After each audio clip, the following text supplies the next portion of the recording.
दोस्तों, किसी ने क्या खूब कहा है कि जिंदगी को बदलने का कोई रिमोट कंट्रोल नहीं होता। अगर आपको अपनी जिंदगी बदलनी है तो उठो, जागो और इसे खुद बदलो। नमस्कार दोस्तों, प्रभावशाली होना, लोगों का चहेता होना किसको पसंद नहीं है। जब लोग हमें पसंद करते हैं तो इसके कई सारे फायदे भी हैं, जैसे कि आप कभी अकेले नहीं होंगे आपके किसी काम में हाथ बटाने के लिए, और आपसे प्यार करने वाले लोग आपके साथ होते हैं। या जैसे आपके लिए लोगों की रजामंदी पाना या उनका समर्थन पाना आसान हो जाता है आपके साथ कोई काम करने में। लेकिन प्रभावशाली होना कोई आसान चीज नहीं है।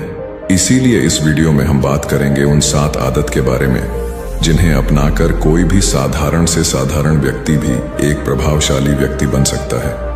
और अगर आप इन आदतों को अपने जीवन में अपनाते हैं तो फिर आपको पता भी नहीं चलेगा और आपके आसपास के लोग आपसे प्रभावित होते रहेंगे। आप जहां भी जाएंगे लोग आपके तरफ खींचे चले आएंगे। तो चलिए आज की कहानी शुरू करते हैं। दूर किसी गांव में एक हरीश नाम का लड़का रहता था। वह इस बात से परेशान था कि वह प्रभावी इंसान नहीं है। वह बहुत कोशिश करने के बावजूद भी वह अपनी बातों, अपने काम और अपने स्वभाव से लोगों को प्रभावित नहीं कर पा रहा था। उसकी हार्दिक इच्छा थी कि वह एक ऐसा इंसान बने जिसकी सब बात माने, जिसके साथ सब काम करना चाहे और अपना समय बिताना चाहे। लेकिन उसके साथ सब कुछ उल्टा हो रहा था। ना तो कोई उसके साथ समय बिताना पसंद करता था और ना ही कोई उसकी बातों को गंभीरता से लेता था। कुल मिलाकर लोगों के बीच वह तो वह था, लेकिन हमेशा खुद को अकेला ही महसूस करता। उसके उपस्थित होने या ना होने से किसी को कुछ खास फर्क नहीं पड़ता था। इन सब घटनाओं की वजह से उसका आत्मविश्वास भी दिन प्रतिदिन कम होता जा रहा था। अपनी ऐसी हालत को देखकर वह बहुत ही उदास और परेशान रहने लगा। जिस शहर में हरीश रहता था उसी नगर के बाहर एक बौद्ध भिक्षु भी रहते थे। वह बौद्ध भिक्षु अपने अति प्रभावशाली व्यक्तित्व के लिए प्रसिद्ध थे। जो भी उनसे मिलता वह उनसे प्रभावित हो जाता था। बिना उनसे मिले नहीं रह पाते। उनके लिए जरूरी है तो कभी भी एक प्रभावशाली व्यक्ति बात करने का तरीका, उनके हाव भाव और उनका लोगों को समझना और समझाने का तरीका बहुत ही प्रभावी और आकर्षक था। सभी कहते थे कि वह एक बहुत ही प्रभावशाली व्यक्ति हैं, जिनके व्यक्तित्व में ऐसा जादू है जो किसी को भी मोहित कर देता है। एक दिन शाम के समय वह लड़का उदास मन के साथ तालाब के किनारे बैठा हुआ था। तभी उसका एक मित्र उसके पास आता है और कहता है, दोस्त, मुझे तुम्हारी समस्या का हल मिल गया। यह सुनकर हरीश बहुत अधिक खुश हो जाता है और पूछता है, क्या समाधान है? तभी उसका दोस्त बताता है कि मुझे एक ऐसे बौद्ध भिक्षु के बारे में पता चला है जो एक प्रभावशाली व्यक्तित्व के मालिक हैं, और मुझे पूरा भरोसा है कि उनके पास तेरी इस समस्या का समाधान अवश्य होगा। यह सुनकर हरीश उसकी बातों से सहमत हो गया। हरीश तुरंत ही उन बौद्ध भिक्षुक से मिलने के लिए निकल पड़ता है और उन्हें सारी समस्या बताता है कि कैसे वह एक प्रभावशाली इंसान बनना चाहता है, लेकिन बहुत कोशिश करने के बाद भी वह ऐसा इंसान नहीं बन पा रहा है। बौद्ध भिक्षु ने हरीश की बात पूरे ध्यान से सुनी और फिर कहा, तो तुम चाहते क्या हो? हरीश ने कहा, लोग कहते हैं कि आपका व्यक्तित्व बहुत ही प्रभावशाली है, तो मैं आपकी तरह ही अपना व्यक्तित्व भी प्रभावशाली कैसे बना सकता हूं? यह सुन बौद्ध भिक्षु ने गंभीर होकर कहा, सबसे पहले तो तुम यह समझो कि एक प्रभावशाली इंसान बनने के लिए अच्छा व्यक्तित्व यानी अच्छी पर्सनालिटी नहीं बल्कि चरित्र का होना जरूरी है। क्योंकि अगर सिर्फ किसी इंसान का व्यक्तित्व अच्छा है तो वह कुछ समय के लिए तो लोगों को प्रभावित कर सकता है, लेकिन बहुत ही जल्दी लोग यह समझ जाएंगे कि उसके काम के पीछे कोई ना कोई मतलब है, कोई उद्देश्य है। लेकिन अगर तुम्हारा चरित्र अच्छा है तो सभी लोग तुम्हारे साथ रहना पसंद करेंगे और तुम अपने आसपास के लोगों को प्रभावित करते रहोगे और तुम्हें इस बात का पता भी नहीं चलता। लेकिन याद रखना, इसके लिए तुम्हें अंदर से बदलना पड़ेगा। तो क्या तुम एक प्रभावशाली इंसान बनने के लिए खुद को अंदर से बदलने के लिए तैयार हो? लड़के ने कहा, जी महाराज जी, मैं पूरी कोशिश करूंगा। बौद्ध भिक्षु ने कहा, एक प्रभावशाली इंसान के अंदर ये 7 आदतें होती हैं जो तुम्हें अपनानी पड़ेगी। बौद्ध भिक्षु ने कहना शुरू किया, पहली आदत, सक्रिय यानी प्रोएक्टिव बनो। हमारे आसपास जो कुछ भी होता है हम इसे बदल नहीं सकते, लेकिन इस पर क्या प्रतिक्रिया देना है यह पूरी तरह से हमारे हाथ में है। एक प्रोएक्टिव व्यक्ति बनने का मतलब है कि हमारे आसपास के लोग चाहे जो कुछ भी कहे, लेकिन हमें उससे विचलित नहीं होना है। जब लोग हमारे बारे में कुछ बुरा बोलते हैं तो कमी हमारे अंदर नहीं बल्कि उनके अंदर होती है। वह जो भी नकारात्मक बातें हमारे बारे में बोल रहे होते हैं उससे हमें उनके नकारात्मक नजरिए का पता चलता है, जिस नजरिए से वह दुनिया को देख रहे होते हैं।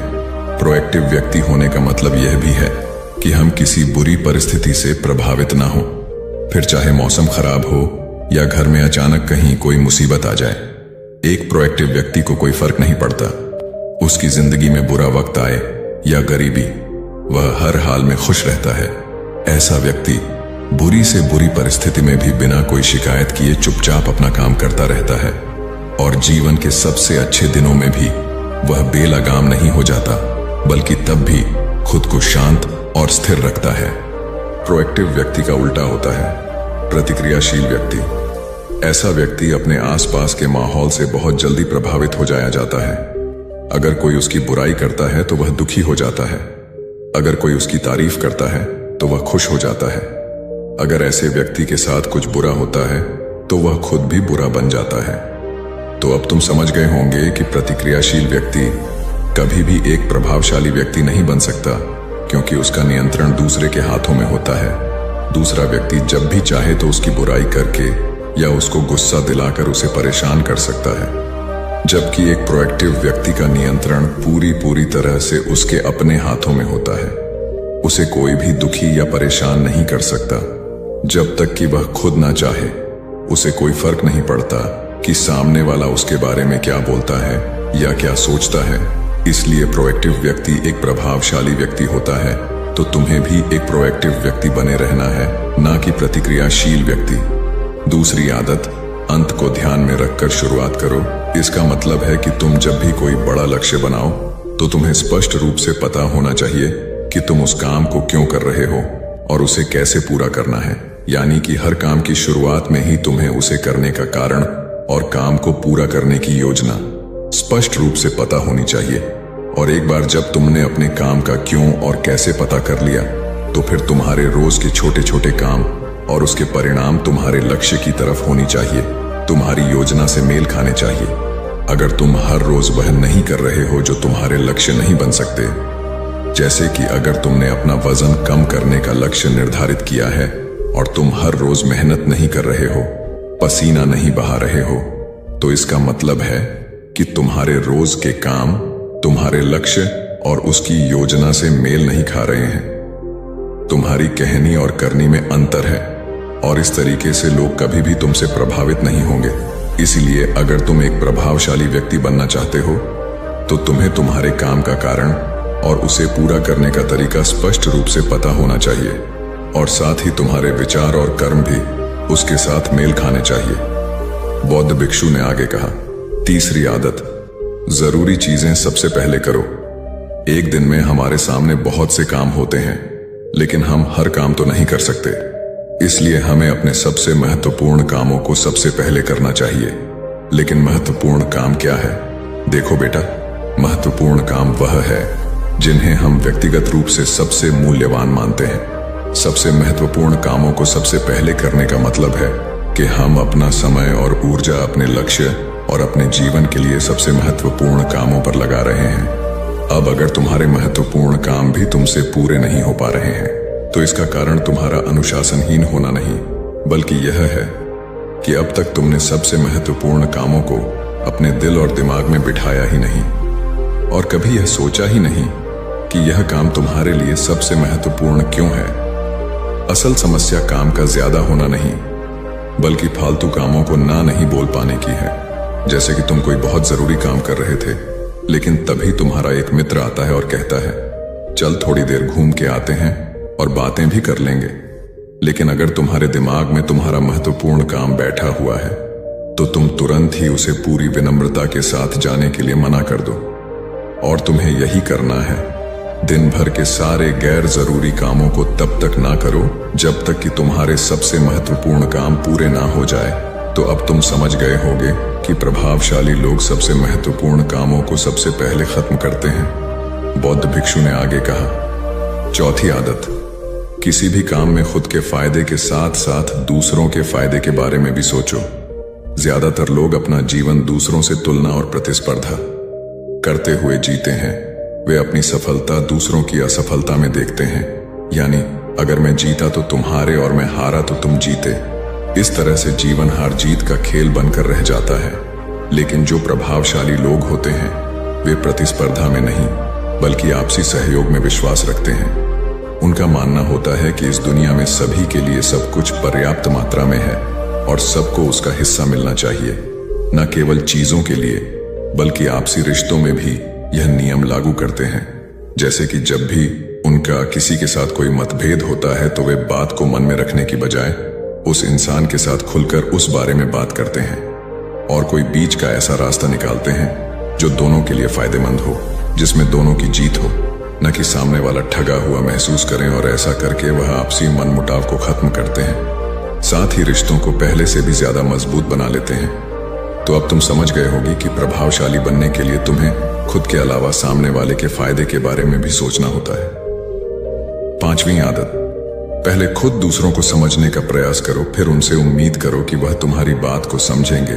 किसी के साथ भी बातचीत करने का सबसे अच्छा तरीका यह है कि सबसे पहले हम यह समझने की कोशिश करें कि आखिर सामने वाला कहना क्या चाहता है। बल्कि मैं तो कहूंगा कि किसी भी इंसान की बात को सुनने और समझने का सबसे अच्छा तरीका है कि हम खुद को उसकी जगह पर रखकर सोचें।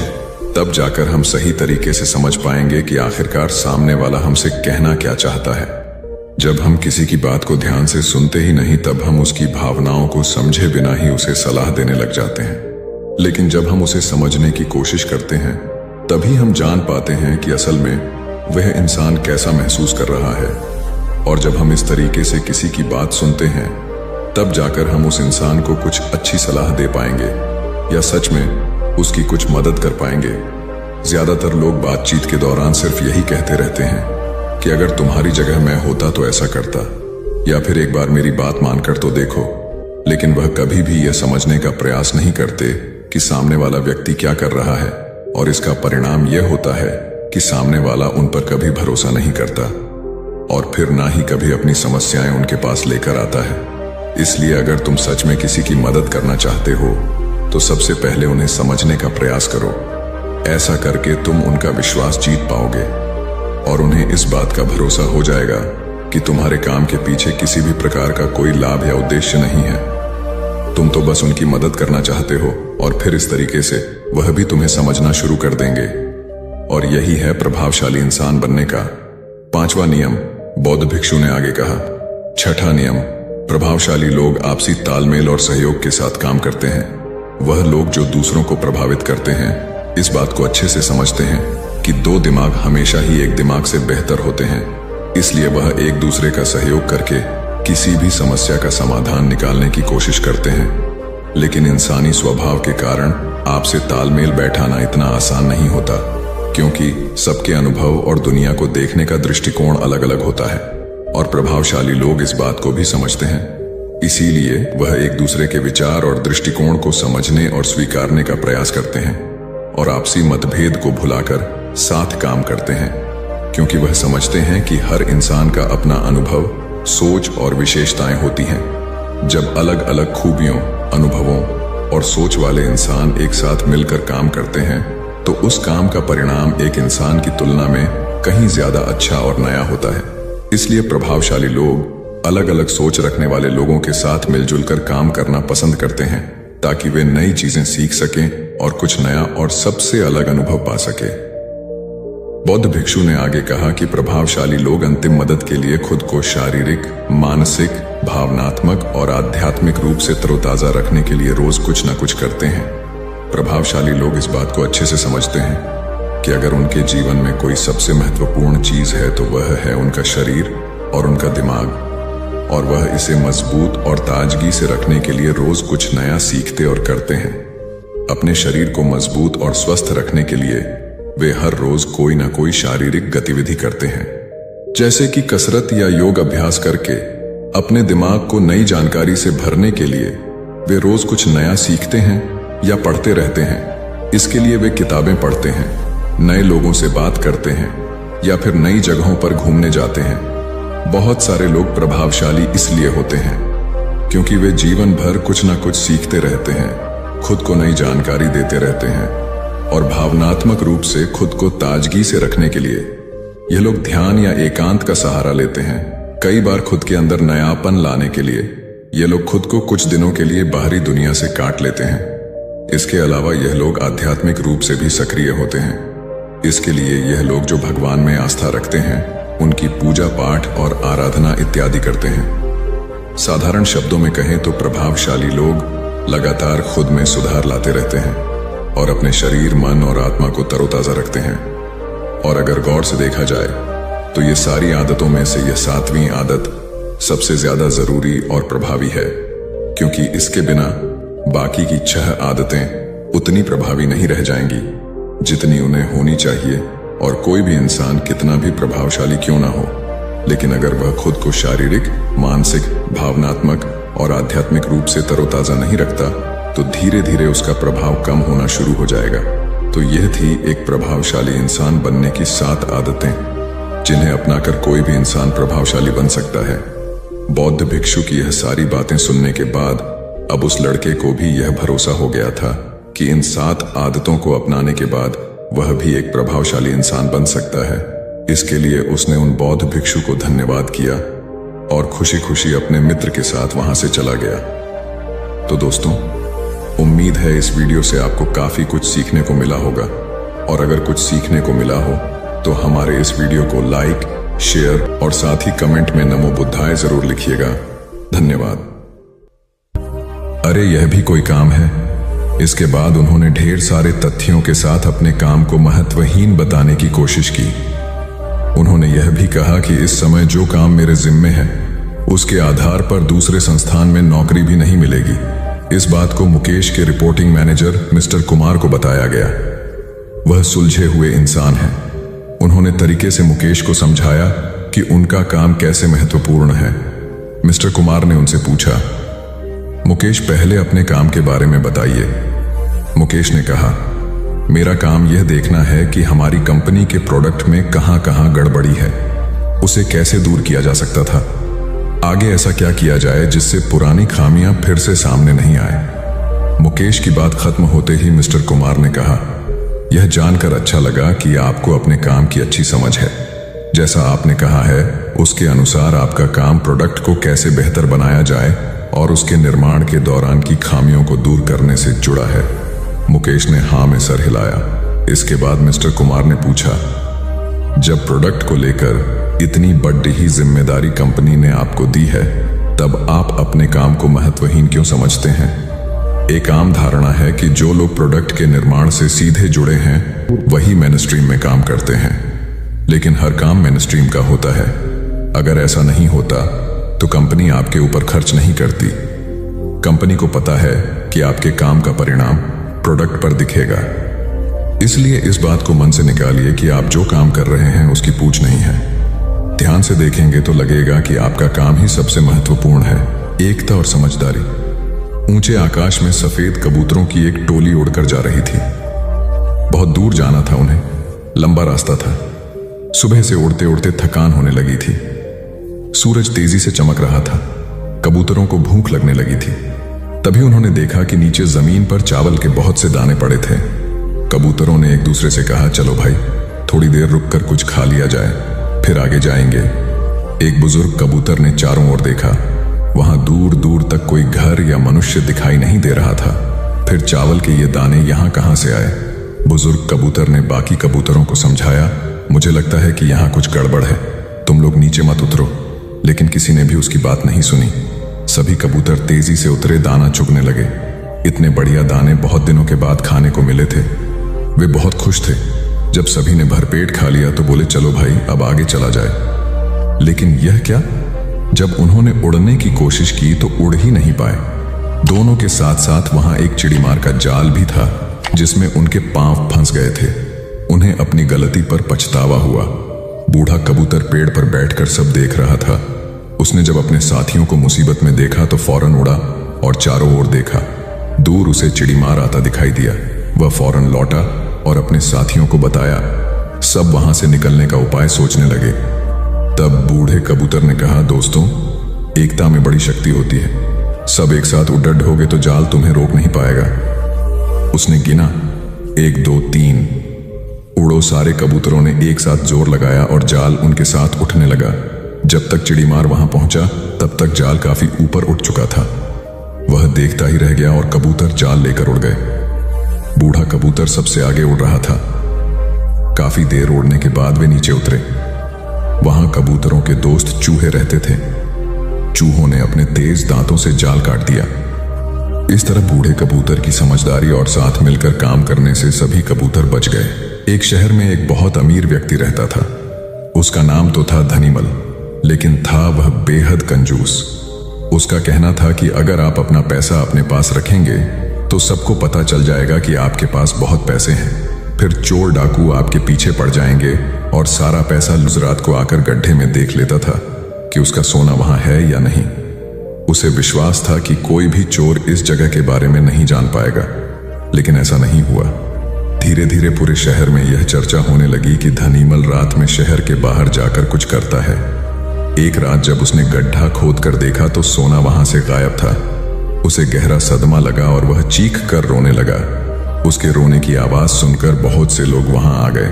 धनीमल रो रो कर अपना दुख बताने लगा। तब उसके एक पड़ोसी से उसे कहा, धनीमल, तुम एक भारी पत्थर इस गड्ढे में रख दो और समझ लो कि वही तुम्हारा सोना है। यह सुनकर धनीमल को बहुत गुस्सा आया। तुम मेरे सोने को पत्थर जैसे बता रहे हो। वह बोला, देखो धनीमल, वह सोना तुम कभी इस्तेमाल तो करते नहीं थे। एक पत्थर की तरह यहां उसे दबा कर रख दिया था, तो फिर यहां सोना हो या पत्थर, क्या फर्क पड़ता है? उसका पड़ोसी बोला, बात तो ठीक ही थी। धनीमल ने बहुमूल्य सोने को पत्थर के समान मूल्यहीन बना दिया था। उसके बाद धनीमल ने मेहनत करके फिर पैसे कमाए, लेकिन अब वह कंजूस नहीं रहा था। अपने पैसे को वह अपने ऊपर और दूसरे लोगों की सहायता के लिए खर्च करता था। दोस्तों, जिसकी जैसी सोच वो वैसी ही कहानी रखता है। कोई परिंदों के लिए बंदूक तो कोई परिंदों के लिए पानी रखता है। उस इंसान से कभी झूठ मत बोलिए जिसे आपके झूठ पर भी विश्वास हो। दुनिया के तानों से कभी नाराज मत होना। अनजान लोग तो हीरे को भी कांच का समझ लेते हैं। सच्चा रिश्ता एक अच्छी पुस्तक जैसा होता है। कितनी भी पुरानी हो जाए फिर भी शब्द नहीं बदलते। कामयाबी के दरवाजे उन्हीं के लिए खुलते हैं जो उन्हें खटखटाने की ताकत रखते हैं। जो लोग सब्र करते हैं या तो वो जीत जाते हैं या फिर सीख जाते हैं। जिंदगी में एक दूसरे के जैसा होना जरूरी नहीं होता, एक दूसरे के लिए होना जरूरी होता है। नमस्कार दोस्तों, धनी सेठ और एक गरीब आदमी की कहानी। दोस्तों, यह कहानी जानवर को भी इंसान बना सकती है। पत्थर की तरह मजबूत दिल रखने वाले की आंखों में भी आंसू आ जाएंगे। जिस गरीब आदमी को सेठ ने अपने महल के सामने एक रात्रि के लिए आश्रय नहीं दिया, उस गरीब आदमी ने सेठ के साथ कौन सा व्यवहार किया, इस कहानी से समझते हैं। दोस्तों, यह कहानी बड़ी ही शिक्षाप्रद, महत्वपूर्ण और ज्ञानवर्धक है। मेरा आपसे निवेदन है कि कहानी के अंत तक हमारे साथ में बने रहना। नमस्कार दोस्तों, आपका दिल से स्वागत है। किसी नगर में एक बहुत धनी व्यापारी रहता था। उसके पास इतना धन था कि अपने रहने के लिए उस व्यापारी ने कई महल नुमा घर बना रखे थे। सेठ की सेवा के लिए उसके पास कई नौकर चाकर और कई तरह की सुख सुविधाएं थीं। यदि सेठ को एक महल से दूसरे महल तक जाना होता तो वह घोड़े पर चढ़ करके जाता था। सेठ का व्यापार पूरे नगर में फैला हुआ था और इसी कारण से उसे बहुत बार यात्राओं पर निकलना पड़ता था। परंतु सेठ इस व्यापारिक यात्राओं पर अकेला ही जाता था। किसी भी नौकर और अपने साथ किसी अन्य आदमी को लेकर के वह सेठ नहीं जाता था। इन यात्राओं के दौरान उसे कई बार घने जंगलों में होकर के निकलना पड़ता था और कई सराय में उसे रुकना पड़ता था। सेठ को अपने किसी भी नौकर पर विश्वास नहीं था, इसीलिए हमेशा वह सेठ अकेला ही यात्रा करने के लिए निकलता था। इसी तरह सेठ के दिन बीत रहे थे। एक बार की बात है, रात के समय वह सेठ अपने महल से सामने एक दिन टहल रहा था कि उसके सामने से एक बूढ़ा व्यक्ति आता हुआ दिखाई दिया। उस बूढ़े व्यक्ति के कपड़े बहुत ही फटे पुराने थे। सिर पर वह गठरी को लादे हुए थे। जैसे ही उसने सेठ को देखा, उस बूढ़े आदमी ने जो गठरी उसके सर पर रखी हुई थी उसे उठा करके नीचे रख दिया और सेठ को प्रणाम करते हुए कहने लगा, श्रीमान जी, मैं बहुत दूर से आया हूं और मैं बहुत थक गया हूं। यदि आप आज्ञा दें तो यहां रात काट लूं। उस बूढ़े व्यक्ति की बात को सुनकर के सेठ ने कहा, यह मेरा महल है, कोई धर्मशाला नहीं है। बूढ़ा व्यक्ति कहने लगा कि मैं केवल आपकी घुड़साल के बाहर ही पड़ा रहूंगा और सुबह होते ही यहां से मैं चला जाऊंगा। सेठ ने कहा, परंतु यहां तुम्हारी देखभाल कौन करेगा? उस बूढ़े व्यक्ति ने कहा कि मुझे किसी भी चीज की कोई आवश्यकता नहीं है, इसलिए देखभाल की कोई जरूरत नहीं है। सेठ ने कहा कि हमें क्या मालूम है कि तुम कौन हो? एक आदमी हमें रात भर के लिए तुम्हारी रखवाली के लिए यहां पर लगाना पड़ेगा। उस बूढ़े व्यक्ति ने कहा कि क्यों महाराज, ऐसा क्यों करना पड़ेगा आपको? सेठ ने कहा कि वह इसीलिए करना पड़ेगा कि रात को तुम कोई वस्तु उठा करके यहां से निकल ना जाओ। इस पर राम राम कहते हुए उस बूढ़े व्यक्ति ने अपने कानों को हाथ लगाया और सेठ को नमस्कार करते हुए अपने सिर पर उस गठरी को फिर से लाद लिया और वहां से चलने लगा। रात अंधेरी थी, आकाश में घने बादल छाए हुए थे, कभी कभी कुछ बूंदें भी होने लगती थीं। आंधी आने का डर था। वह बूढ़ा व्यक्ति बुरी तरह से थक चुका था, उसके हाथ पैर काम नहीं कर रहे थे, उसका चलना फिरना कठिन था। परंतु सेठ के इन कट शब्दों ने उसे ऐसा घायल कर दिया था कि उसे अब उस नगर के किसी भी शहरी के पास जाकर के विश्राम करने का विचार छोड़ दिया था। जोरों की बरसात होने लगी। जिस तरह रात का अंधकार बढ़ता जा रहा था, उसी तरह से बूढ़ा आदमी भी अपने सर पर गठरी को लादे हुए आगे चला जा रहा था। समय बीतता गया। कुछ दिनों के बाद वह सेठ अपने मित्रों और अन्य सेवकों के साथ एक दिन शिकार खेलने के लिए जंगल में निकल पड़ा। शिकार खेलते समय उसे अपना घोड़ा एक हिरण के पीछे उसने लगा दिया। बहुत ही प्रयत्न करने के बाद वह उसके हाथ ना लगा और इसी दौड़ में वह सेठ अपने साथियों से आगे निकल चुका था। जंगल घना था और घने जंगल में घुस जाने के कारण वह सेठ अपने नगर का मार्ग भूल चुका था। लगभग कई घंटों वह जंगल में भटकता रहा। इतने में ही रात हो गई। बारिश चालू हो गई, आंधी चलने लगी और बादल छा गया। कोई भी ऐसा व्यक्ति नहीं था जो सेठ की किसी भी प्रकार से कोई सहायता कर सकता था। बेचारा थक करके चूर चूर हो गया। जब उसे कोई रास्ता नजर नहीं आया तो वह एक वृक्ष के नीचे बैठ गया। आंधी इतनी जोरों से बढ़ने लगी कि जंगल के जो वृक्ष थे वह सब टूट टूट करके गिरने लगे। आंधी के कारण अंधेरा बढ़ने लगा। हाथ को हाथ नहीं दिखाई दे रहा था। प्रकृति के इस प्रकोप से घबरा करके सेठ का जो घोड़ा था वह अपने बचाव के लिए इधर उधर भागने लगा। घोड़े का मालिक इतना थक चुका था कि उसे होश नहीं था। थोड़ी देर के बाद आंधी जब कुछ कम पड़, थोड़ी थोड़ी बरसात होने से चारों ओर जो फैली हुई धुल थी वह बैठ चुकी थी। आकाश को साफ हो गया था। तब सेठ ने देखा कि उसका घोड़ा उससे वहां से जुदा हो चुका है। उस सेठ ने उस घोड़े को 2000 रुपए देकर के खरीदा था और उस घोड़े से बहुत ही प्यार करता था। उसे पालने में उसने किसी तरह की कोई कसर नहीं छोड़ी थी। अब तो सेठ को घर पहुंचने की कोई भी उम्मीद नहीं थी। कहते कि सवेरा होने के आसपास रात का अंधकार बहुत बढ़ जाता है और इसी तरह आशा और सूर्य की किरणों के पहुंचने से पहले निराशा और दुख का अंधेरा भी बहुत अधिक हो जाता है। बहुत अधिक दुखी और निराश हो जाने पर उस सेठ को दूर से एक व्यक्ति आता हुआ दिखाई दिया। पहले तो उस व्यक्ति को देख करके वह सेठ सहम गया।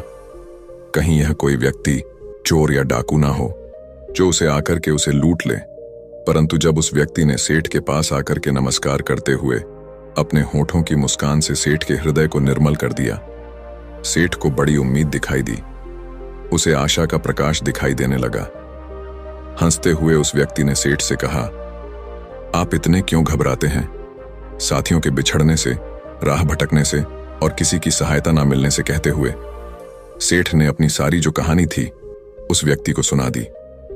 उस व्यक्ति ने जब सेठ की कहानी सुनी तो उसको सेठ पर दया आ गई और वह सेठ को लेकर के अपनी झोपड़ी में चला गया।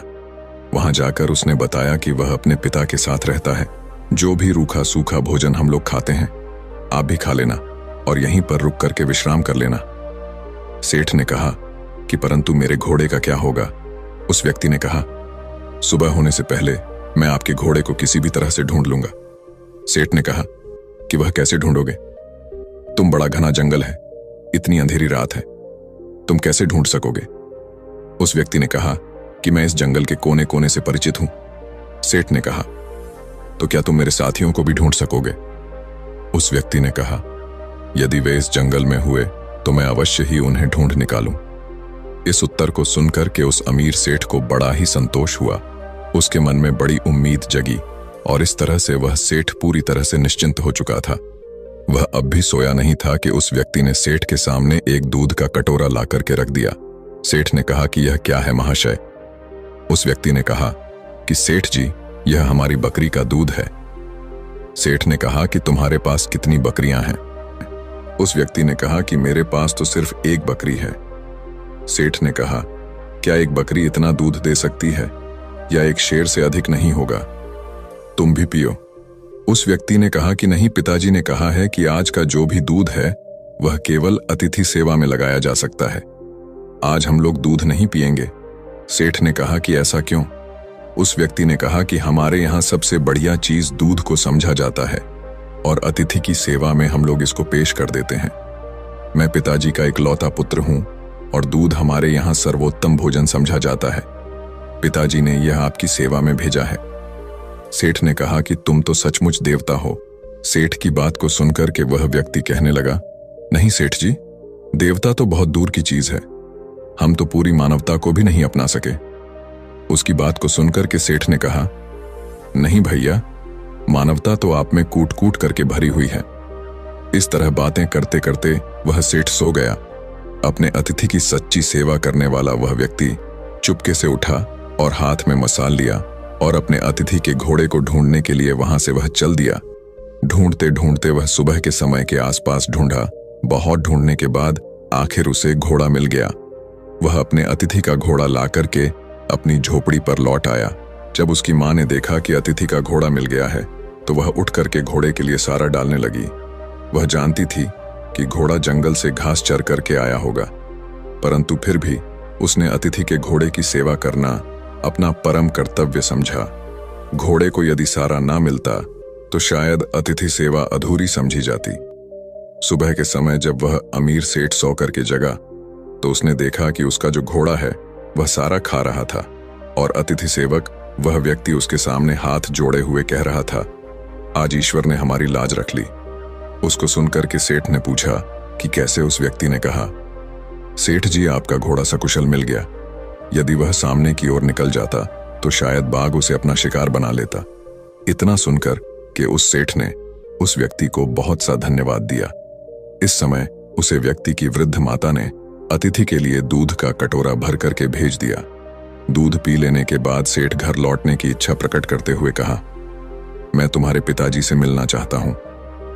वह नवयुवक अपने पिता को बुलाने के लिए गया। उसके पिता बिस्तर पर लेटे हुए आराम कर रहे थे।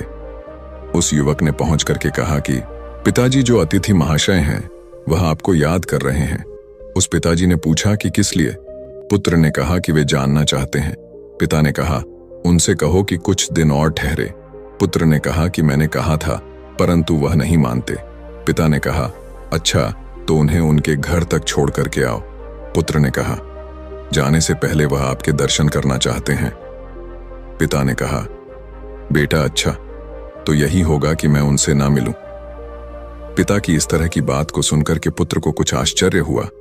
उसने अपने पिता के सामने मुख से कभी कोई शब्द नहीं कहा था। आज वह पिता को इस प्रकार देखने लगा मानो उसकी आंखों में शब्द कोई लिखा हो।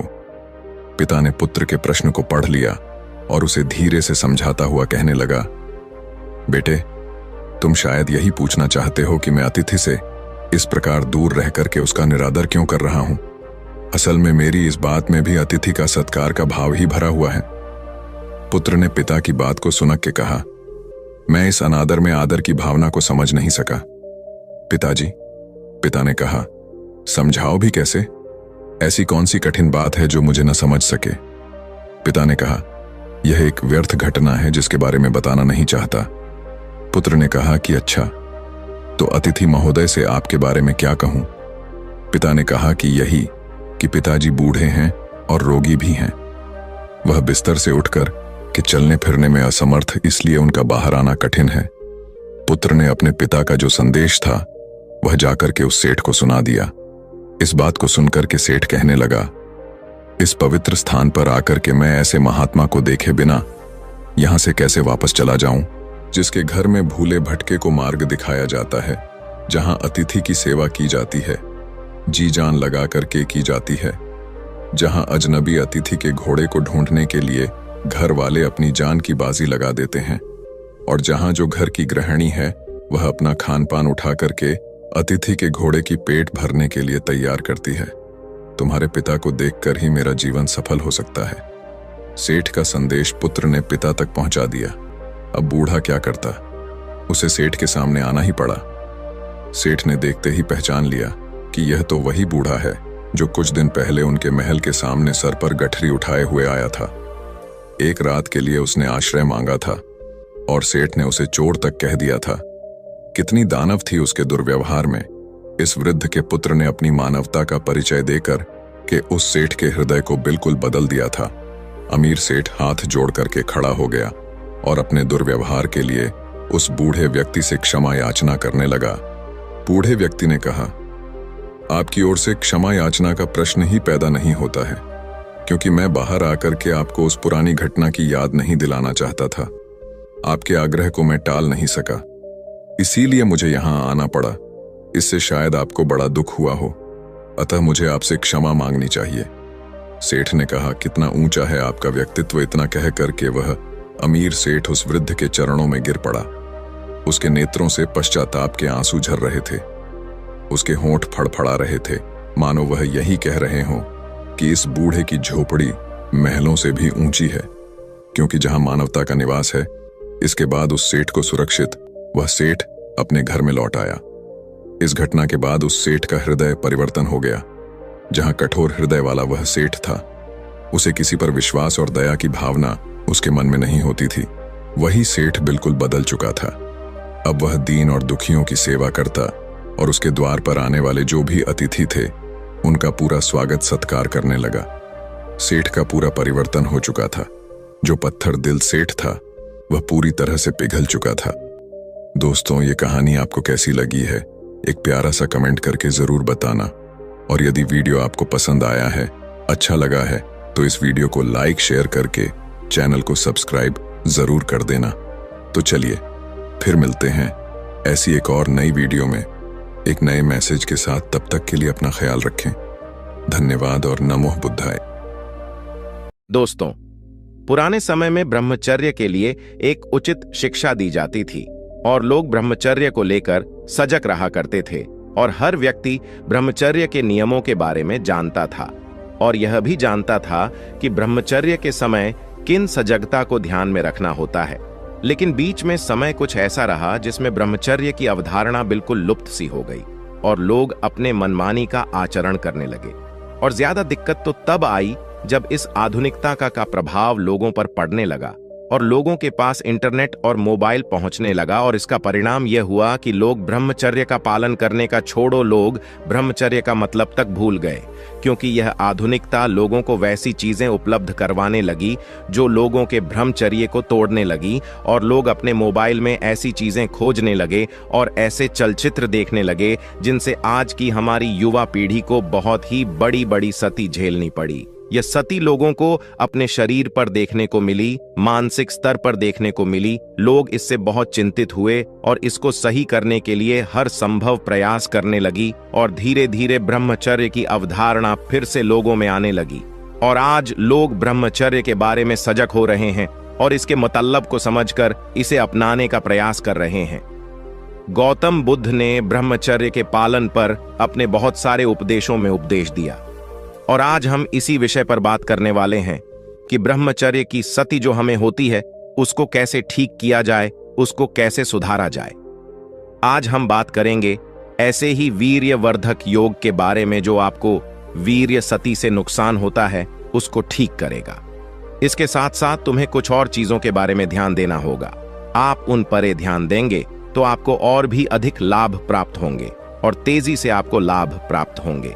चलिए सारी बातें बड़े विस्तार से और आसान शब्दों में समझते हैं।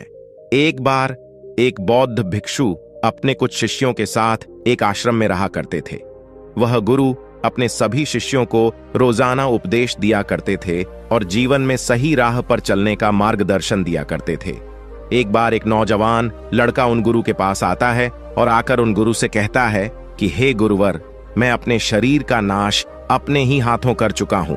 मुझे कमजोरी और थका हमेशा बनी रहती है, क्योंकि मैं जब 16 साल का था तभी से मुझे गलत कार्यों की आदत लग गई। तभी से मैंने अपने शरीर की शक्ति को पानी की तरह बहाना शुरू कर दिया। मुझे कुछ समय तो आनंद की अनुभूति हुई, लेकिन कुछ समय बाद ही मुझे समझ आ चुका था कि मैं अपने जीवन को बर्बाद कर रहा हूं। इसीलिए गुरुवर, मुझे कोई ऐसा उपाय बताइए जिससे मैं अपने ऊर्जा, अपने शरीर की शक्ति जो नष्ट हो चुकी है, उसकी भरपाई कर पाऊं, ताकि मेरा शरीर पहले की तरह ऊर्जावान हो जाए। इसके बाद वह गुरुजी उस नौजवान लड़के से कहते हैं कि बेटा, इसका समाधान मैं तुम्हें विस्तार से बताता हूं, तुम इसे बड़े ही ध्यान से सुनो। देखिए, अगर आपको किसी भी पात्र में किसी भी तरल वस्तु को रक्षित करना होता है, तो यह अनिवार्य हो जाता है कि आप यह अच्छे से समझ लें कि उस पात्र में किसी भी तरह का कोई छेद नहीं होना चाहिए। अगर उस पात्र में कोई भी छेद होगा तो आप उसमें कुछ भी तरल पदार्थ डालेंगे तो वह नीचे से निकलता रहेगा। बौद्ध भिक्षु उस नौजवान लड़के से कहते हैं कि मैं तुम्हें तुम्हारी इस समस्या का समाधान तो बता दूंगा, लेकिन तुम्हें एक चीज का ध्यान रखना होगा, तुम्हें संयम रखना होगा, यानी कि तुम्हें यह अपनी गलत क्रिया को रोकना ही होगा। मैं जानता हूं बेटा कि मन को रोकना सरल काम नहीं है, क्योंकि मन व्यक्ति को बड़ा ही भटकाता रहता है। और बेटा, जैसा तुम्हारा आज से पहले का जीवन रहा है, आज से पहले की तुम्हारी जीवन की यादें रही हैं, उस हिसाब से तुम्हारे मन को रोकना इतना आसान नहीं होगा। तुम्हारे मन में वही विचार आएंगे और फिर तुम्हारा मन फिर से वही क्रिया करना चाहेगा। लेकिन अगर आप एक संकल्प लेते हैं कि आज से मैं यह सब गलत क्रियाएं छोड़ दूंगा, नहीं करूंगा, तो आप धीरे धीरे अपने मन पर काबू कर पाएंगे। और कुछ दिनों के संकल्प के बाद एक समय ऐसा आएगा जब आप अपने मन पर विजय हासिल कर लेंगे। लेकिन अगर आप क्रियाओं को नहीं रोकेंगे और निरंतर अपनी क्रियाओं में लीन रहेंगे, तो आपको वह समय कभी नहीं मिलेगा जब आप अपने मन पर काबू कर पाए। आप निरंतर क्रियाएं करते रहेंगे और परेशान होते रहेंगे, और आपको लगेगा कि मेरा कुछ भी नहीं हो सकता है, और आप अपने विचारों की तरफ ध्यान नहीं दे पाएंगे। लेकिन दूसरी ओर, जब आप अपनी क्रियाओं को रोक लेते हैं, तो तुम अपने विचारों को सोचने की तरफ आगे बढ़ोगे, और तुम फिर यह सोचोगे कि मैं अपने विचारों को देखता हूं, और फिर तुम देखोगे कि मैं इसे कैसे सुधार सकता हूं। इसीलिए बेटा, सबसे पहली बात तो यही है कि जब तक तुम अपनी क्रियाओं को नहीं रोकोगे, तब तक कुछ भी संभव नहीं है। इसीलिए सबसे पहले अपनी क्रियाओं को रोके। इसके बाद बौद्ध भिक्षु आगे कहते हैं कि बेटा, आइए सबसे पहले मैं तुम्हें कुछ नियम बताता हूं, जिनको तुम्हें अपने जीवन में अपनाना होगा, तभी तुम इन समस्याओं से बाहर निकलोगे। जो नियम मैं तुम्हें बता रहा हूं, वह नियम आज से पहले भी हजारों लोगों की जिंदगी बदल चुके हैं। इसीलिए इन नियमों को ध्यान से समझे और इनका पालन करें। बेटा, सबसे पहले तुम इस चीज को समझो कि जैसे एक पौधा अपने शुरुआत के दिनों में होता है, तो उसे अधिक देखरेख की आवश्यकता पड़ती है, पानी और खाद की आवश्यकता होती है। लेकिन जब वही पौधा एक पेड़ बन जाता है, तो उसे ज्यादा देखरेख की आवश्यकता नहीं पड़ती है। और ठीक इसी प्रकार का हमारा शरीर होता है। जब कोई व्यक्ति 16 से 20 साल की उम्र का होता है, तो उसे अधिक देखरेख की आवश्यकता पड़ती है, क्योंकि उस समय व्यक्ति का शरीर विकसित हो रहा होता है। लेकिन व्यक्ति इसी समय में अपने शरीर का नाश कर लेता है। आपको इन समस्याओं से बाहर आना है, तो आपको ब्रह्मचर्य के 5 नियमों का पालन करना होगा। इन नियमों को समझने के बाद मैं तुम्हें बताऊंगा कि कैसे तुम अपने वीर्य सती के नुकसान को ठीक कर पाएंगे। आगे बौद्ध भिक्षु पहला नियम बताते हुए कहते हैं कि अपने ऊपर सूक्ष्म दृष्टि रखनी होगी। बेटा, जो इंसान लापरवाह है, वह ब्रह्मचर्य का पालन नहीं कर सकता। इसके लिए आपको समझना होगा कि अगर आपके मन में कोई छोटा सा भी विचार आता है काम से संबंधित, तो वह एक विचार ही आपको भ्रष्ट करने के लिए काफी है। इसको आप इस तरह से समझिए कि जैसे कोई एक भूसे का ढेर है, अगर उस भूसे के ढेर में एक आग की चिंगारी भी लग जाती है, तो वह एक आग की चिंगारी उस पूरे भूसे को जलाने के लिए काफी है। वह एक आग की चिंगारी उस भूसे को जलाकर राख कर देगी और तुम्हें पता भी नहीं चल पाएगा। वैसे ही आपके मन में पहले से ही बहुत सारे कुसंस्कार संग्रहित हैं, और जैसे ही कोई काम रूपी विचार आता है और आप उस विचार पर ध्यान देने लगते हैं, उसमें रस देने लगते हैं, तो भूसे की तरह वह एक विचार रूपी चिंगारी ही फिर से तुम्हारे मन को तृप्त कर देगी, और आपके मन में पहले की जो स्मृतियां हैं वह पुनः उस चिंगारी से जल जाएगी, और आपकी स्मृतियों में छिपी हुई काम वासना आपको पुनः गलत क्रियाएं करने के लिए प्रेरित करेगी। इसीलिए बेटा, बहुत जरूरी हो जाता है कि आप अपने विचारों की तरफ ध्यान दें। अगर कोई छोटा सा भी विचार आता है तो उसको पुनः हटाए आगे बौद्ध भिक्षु। दूसरा नियम बताते हुए कहते हैं कि आपको व्यायाम करना होगा बेटा। अगर आप निष्क्रिय जीवन जी रहे हैं और व्यायाम नहीं करते हैं तो आप अपनी ऊर्जा को सही दिशा नहीं दे पाएंगे। आपने ब्रह्मचर्य का पालन तो किया, ऊर्जा भी संग्रहित की, लेकिन ऊर्जा का प्रयोग आप ठीक ढंग से नहीं करेंगे तो वेग बनेंगे और गलत स्थानों पर आपकी ऊर्जा खर्च होना शुरू हो जाएगी। इसीलिए रोजाना आप 1 घंटे के लिए ऐसा मजबूत व्यायाम करें जिसमें आपका पसीना निकले, जिसको करने से आप थके, जिससे कि आपके शरीर में टूट फूट है, मांसपेशियां ब्रेक होती हैं, आपकी ऊर्जा उन मांसपेशियों को ठीक करने में लग जाए और इससे आपको बहुत ही अच्छे लाभ प्राप्त होंगे।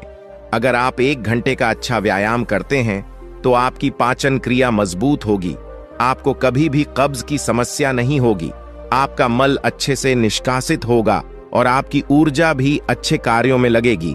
आगे बौद्ध भिक्षु तीसरा नियम बताते हुए कहते हैं कि आपको आध्यात्म को अपने जीवन में धारण करना होगा। भागवत गीता में श्री कृष्ण जी कहते हैं कि यह जो मेरी माया है यह इंसान को फंसाए रखती है। अगर आप अपने आप को इस माया से बाहर निकालना चाहते हैं या फिर इस माया से ऊपर निकलना चाहते हैं तो मेरा नाम लेने से, मेरे से जुड़ने से, अपने मन को मेरे में निवेश करने से ही आप मेरी माया से ऊपर उठ सकते हैं। जब आपके शरीर में तमोगुण वृत्तियां बहुत ज्यादा बढ़ गई हैं, जब तक आप उन तमोगुण वृत्तियों से सतोगुण वृत्तियों में नहीं आएंगे तब तक आप ब्रह्मचर्य हैं। आपका मन तो चाहता है कि आप इस अंधेरे कुएं में ही पड़े रहे, लेकिन आपको तो प्रकाश की ओर जाना है। इसीलिए आपको मन के विपरीत कार्य करना होगा। जैसे कि जब बर्तनों में चिकनाहट पैदा होती है तो उसके विपरीत साबुन के प्रयोग से हम उस चिकनाहट को हटा पाते हैं, ऐसा ही आपके मन के साथ होता है। इसको इस तरह से समझे, क्योंकि जो आपके मन का मेल है उसको साफ करने के लिए ये जो परमात्मा है वही एक ऐसा साबुन है जो आपके मन के मेल को साफ कर सकता है। तो ऐसे में जहां आपकी श्रद्धा है वहां उनके साथ आप जुड़े। ऐसा करने से आप चिंता से मुक्ति पा सकते हैं। ऐसा करने से आप खुश और ऊर्जावान महसूस करेंगे। इसके बाद वह गुरु कहते हैं कि चौथा नियम है ब्रह्म मुहूर्त का प्रयोग करें, यानी आपको सुबह 4 बजे उठने का प्रयास करना चाहिए। आपको ब्रह्म मुहूर्त के समय का प्रयोग करना चाहिए। ब्रह्म मुहूर्त का महत्व इसलिए ज्यादा है क्योंकि समय भी अलग अलग प्रवृत्ति के होते हैं, और ब्रह्म मुहूर्त का समय जो होता है यह सतोगुण प्रवृत्ति का होता है, और दिन का समय रजोगुण प्रवृत्ति का होता है, और रात्रि का समय तमोगुण प्रवृत्ति का होता है, सतोगुण प्रवृत्ति। समय के दौरान आप ध्यान साधना और मन को शांत करने वाली क्रियाएं कर सकते हैं। इस समय में आप अपने ऊपर काम कर सकते हैं। सुबह का समय वात प्रधान होता है, यानी इस समय हमें शौच आदि से निवृत्त हो जाना चाहिए, लेकिन आप इससे निवृत्त नहीं होते हैं। आप अपने मल को निष्कासित नहीं करते हैं तो आपका वीर्य निष्कासन होता है, आपको स्वप्न दोष होता रहता है, यानी कि स्वप्न दोष की अधिक समस्याएं ब्रह्म मुहूर्त के दौरान ही होती हैं। इसीलिए आप ब्रह्म मुहूर्त में उठने का नियम बना लें और उठकर परमात्मा का नाम लें, योग अभ्यास करें। इसके बाद गुरुजी 5वां नियम बताते हुए कहते हैं कि अपने आहार पर भी ध्यान दें।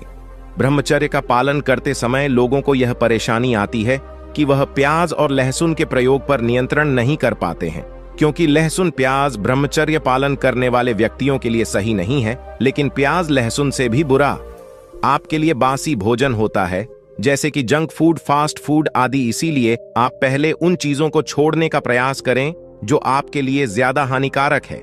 आप लहसुन प्याज को छोड़ पाते हैं तो अच्छी बात है, लेकिन अगर उन्हें नहीं छोड़ पाते हैं तो आप इन फास्ट फूड, जंक फूड इनको जरूर छोड़ें। यह आपके लिए छोड़ना बहुत अनिवार्य हो जाता है। इसके अलावा ब्रह्मचर्य का पालन करने वाले लोगों को अपना रात का खाना बिल्कुल हल्का खाना चाहिए। इसके साथ ही आपको पौष्टिक भोजन करना चाहिए ताकि आपके शरीर को ताकत मिल सके। इसके बाद वह बौद्ध भिक्षु उस लड़के से कहते हैं कि मैंने तुम्हें कुछ नियम तो बता दिए हैं जो तुम्हें ब्रह्मचर्य पालन करते समय ध्यान में रखने चाहिए। आइए अब मैं तुम्हें एक योग बताता हूं जिसकी मदद से ब्रह्मचर्य नाश की सती की भरपाई तुम जल्दी से कर पाओगे। इसके लिए तुम्हें सबसे पहली चीज जो इस्तेमाल करनी है वह है मखाना। मखाने आपको 100 ग्राम की मात्रा में लेने हैं और इनको सूखे ही रोस्ट करना है। मखाने में आपको एंटीऑक्सीडेंट मिलते हैं जो फ्री रेडिकल को रोकते हैं और आपके शरीर को एक अच्छी स्थिति में लेकर जाते हैं। इसमें कैल्शियम, फास्फोरस और मैग्नीशियम जैसे तत्व पाए जाते हैं जो आपकी मांसपेशियों के लिए, आपकी हड्डियों के लिए बहुत ही उपयोगी है। दूसरे स्थान पर आपको चने का प्रयोग करना है। भुने हुए चनों का प्रयोग आपको इसके छिलके के साथ ही करना है। अगर आप इसका छिलका उतार देंगे तो इसमें से फाइबर की मात्रा कम हो जाएगी। आपको 100 ग्राम की मात्रा में भुना हुआ चना लेना है। 100 ग्राम चना में आपको 7 ग्राम फाइबर मिलेगा और भी ऐसे अनेक तत्व मिलेंगे जो आपके लिए बहुत उपयोगी है, जो आपके शरीर को पुष्ट बनाने, बल को बढ़ाने के लिए बहुत ही बढ़िया है। तीसरे स्थान पर आपको छुहारे का प्रयोग करना है। छुहारा आपकी धातु को पुष्ट करने के लिए, शरीर की कमजोरी को दूर करने व बल को बढ़ाने के लिए बहुत ही उपयोगी है। आपको 10 छुहारे लेने हैं और उसकी गुठली को निकाल लेना है और उनको छोटे छोटे टुकड़ों में काट लेना है। चौथे स्थान पर आपको सोट का इस्तेमाल करना है। सोट एक ऐसी चीज है जो आपकी जठराग्नि को बढ़ाने के लिए बहुत ही तेजी से काम करती है। जठराग्नि के बढ़ने के कारण जो भी आपके शरीर में जाएगा वह ठीक प्रकार से तुम्हारे शरीर को लगेगा। सोट से इस नुस्खे के सभी गुण आपको अच्छे से मिल पाएंगे क्योंकि सोट आपके पाचन को सही करता है। आपको इस नुस्खे को बनाने के लिए 2 चम्मच की मात्रा में सोट लेना है। 5वें स्थान पर आपको सफेद मूसली का प्रयोग करना है। यह आपको 4 चम्मच की मात्रा में लेनी है। और 6ठे स्थान पर आपको अश्वगंधा का प्रयोग करना है। यह आपकी मानसिक स्थिति को अच्छा बनाए रखने के लिए और उसको ठीक करने के लिए बहुत ही अच्छी औषधि है। आपकी चिंता को यह दूर करेगी। यह आपके टेस्टोस्टेरोन को बढ़ाने के लिए भी बहुत सहायक है और आपके स्टेमिना को बढ़ाने के लिए भी यह बहुत अच्छा कार्य करती है। इसकी भी आपको 4 चम्मच लेनी है। और 7वीं और अंतिम वस्तु है मिश्री। आपको इसमें 100 ग्राम की मात्रा में मिश्री कूटकर डालनी है और इसका पाउडर बनाकर आपको इसमें डालना है। इससे आपका यह योग मीठा हो जाएगा और यह आपके बल को बढ़ाने और शरीर को पुष्ट करने में बहुत ही फायदा करेगा। इसके बाद आपको चना, मखाना और छुआरे इनको मिश्री में डालकर ग्राइंड करना है और अश्वगंधा, सफेद मूसली आदि जो पाउडर की अवस्था में है उनको ग्राइंड करने की कोई जरूरत नहीं है। इसके बाद इन सभी को एक जगह मिलाकर रखें और एक कांच के बर्तन में ढक कर रख दें। इसके बाद वह गुरु कहते हैं कि बेटा अब तुम यह समझो कि तुम्हें इसको कब और कैसे प्रयोग में लेना है। तो यह इतनी ही मात्रा में बना होगा जिसका प्रयोग तुम 1 महीने तक कर पाओगे। इसकी 1 चम्मच सुबह और 1 चम्मच शाम को प्रयोग करनी है या फिर केवल आप 1 चम्मच ही शाम को प्रयोग कर सकते हैं। यह भी आपके लिए ठीक रहेगा। सोने से 1-1.5 घंटे पहले 1 गिलास गर्म दूध के साथ आप इसको ले सकते हैं। और अगर सुबह आप इसका प्रयोग करते हैं तो 1 चम्मच पाउडर मुंह में फांक लेकर ऊपर से 2-3 घुट दूध आप पी सकते हैं। इसके बाद वह गुरु उस लड़के से कहते हैं कि बेटा यह आपका एक योग है, इससे आपको बहुत ही तेजी से और अच्छे वाले लाभ मिलेंगे। लेकिन बेटा इस योग के साथ जो मैंने तुम्हें नियम बताए उनका भी तुम्हें विशेष रूप से ध्यान रखना होगा। तो दोस्तों, उम्मीद करता हूं आपको इस कहानी से जरूर बहुत कुछ सीखने को मिला होगा। ये कहानी आपको कैसी लगी हमें कमेंट बॉक्स में कमेंट करके जरूर बताएं और इस वीडियो को लाइक भी जरूर करें और साथ ही इस वीडियो को अपने दोस्तों के साथ जरूर शेयर करें ताकि उन्हें भी इस कहानी से कुछ सीखने को मिल सके। ऐसी ही प्रेरणादायक और बुद्धा स्टोरी सुनने के लिए हमारे चैनल बुद्धा वॉइस ओवर को सब्सक्राइब करके बेल आइकन को जरूर दबा दें ताकि आने वाली अगली वीडियो की नोटिफिकेशन आपको मिल सके। इस वीडियो में बस इतना ही। मिलते हैं अगली वीडियो में। जब तक के लिए अपना ख्याल रखिएगा। धन्यवाद।